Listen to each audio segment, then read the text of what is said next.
మంచిదండి, అంతే చెత్త పెరిగిపోయింది అండ్ ఆల్ దాట్ మనకు తెలిసిందే అదంతా. నేను యాక్టివ్ ఉండేవాడిని కాదు, లేదు యాక్టివ్ ఉండాలి నన్ను అంటే ఇప్పటిదాకా అందరూ నాలో ఉన్న లోపమే నువ్వు మార్కెట్ చేసుకోవట్లేదు అనేవారు. నేను అనుకున్నా సరే అయితే అందరికీ రిప్లైలు ఇద్దాం ఇది అది అని. సో సోషల్ మీడియాలో కొన్ని మెసేజ్లు కానీ ఫేక్ ప్రొఫైల్స్లో ట్విట్టర్లో కమెంట్లు కానీ ఎస్పెషలీ ఇన్స్టాగ్రామ్లో నాకు వచ్చే మెసేజ్లు ఫస్ట్ ఎవరో ఒకటి హాయ్ పెడతాడండి. నువ్వు వాడికి రిప్లై ఇచ్చావా చూసి సరే సరే. బట్ మనం ప్రతిసారి అందరి మెసేజ్లు చూడడం వచ్చే వేల మెసేజ్ల్లో హాయ్ తర్వాత ఒక 2 రోజులు ఆగుతాడు, వాడు అయిన తర్వాత ఇంకో మెసేజ్ పెడతాడు, అన్న ప్లీజ్ దేర్ రిప్లై అని. దానికి నువ్వు రిప్లై ఇవ్వలేదంటే ఇంకో మెసేజ్ ఉంటుంది, బలిసిందారా బాడకో అని, అప్పుడే పెద్ద హీరో అయిపోయావా ఇది అది అని. ఈ అవసరం లేని నెగిటివిటీ వీటన్నిటికీ ఐ డోంట్ నో ఇప్పుడిప్పుడే దానికి ఎక్స్పోజ్ అవుతూ అనిపించింది నాకు. అన్న మీరు ఇందాక అన్నట్టు మనం సినిమా నమ్ముకొని వచ్చాం. ఈరోజు మనందరం ఇక్కడ ఉండడానికి కారణం, ఎవరో నాకు మెసేజ్ చేయడానికి కారణం, లేకపోతే ఎనీథింగ్, మనందరం సినిమా కోసం కలుస్తున్నాం. ఆ సినిమాకి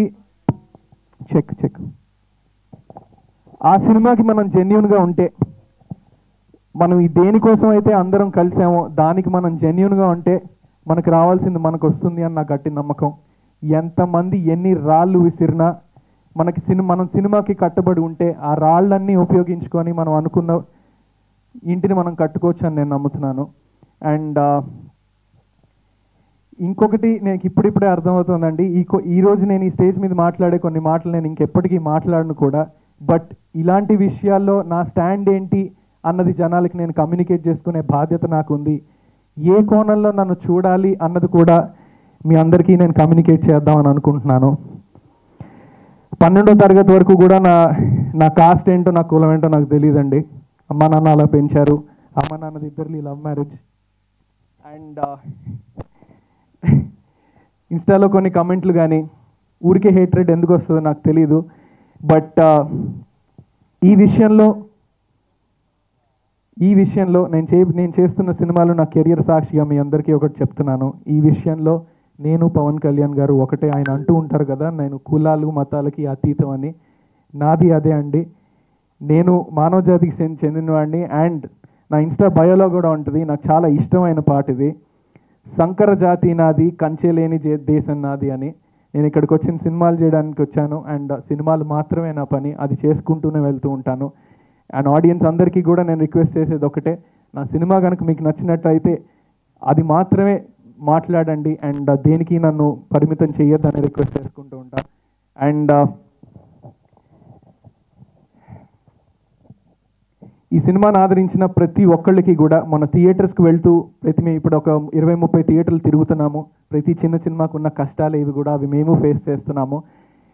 థియేటర్ 70-80% నిండిపోతుంది. వాళ్ళందరి దగ్గరికి వెళ్తున్నప్పుడు కూడా వాళ్ళు రెస్పాండ్ అయ్యే విధానానికి, వాళ్ళు కొట్టే చప్పట్లకి చాలా ఆనందం వేస్తుంది. బట్ ఇంకా సినిమా థియేటర్లో జనాల్లోకి వెళ్ళాలని మేము గట్టిగా కోరుకుంటున్నాం. దానికి మీరు అందరూ చేయాల్సింది, సినిమా మీకు నచ్చినట్టయితే ఖచ్చితంగా అది నలుగురికి చెప్పండి, అదే మా request. And thank you so much. ఇది ఇంకా ఘన విజయం సాధించాలి అని, ఈ దసరా అంతా కూడా ఎంతోమంది ఈ సినిమాని చూడాలని నేను కోరుకుంటూ అందరికీ, స్టేజ్ మీద ఉన్న వాళ్ళందరికీ అండ్ నా టీం మెంబర్స్ అందరికీ కూడా చాలా చాలా థ్యాంక్స్ చెప్తూ థ్యాంక్ యూ సో మచ్ అండి. నమస్కారం. Thank you so much Ankit గారు. మీరు కట్టుకునే సక్సెస్ ఇంటికి పునాది బ్యూటీతో గట్టిగా పడింది. Congratulations. And now the strongest pillar of our beauty నవరసరాయ మా నరేష్ గారిని మాట్లాడవలసిందిగా రిక్వెస్ట్ చేస్తున్నాము. Sir please. పాత్రికేయ సోదరులు మాత్రమే ఉన్నారు, సోదరుమణులు ఎవరు కనపట్లేదు కాబట్టి అందరికీ నమస్కారం. మా టీం ఈ సినిమా ప్రీ రిలీజ్ అప్పుడు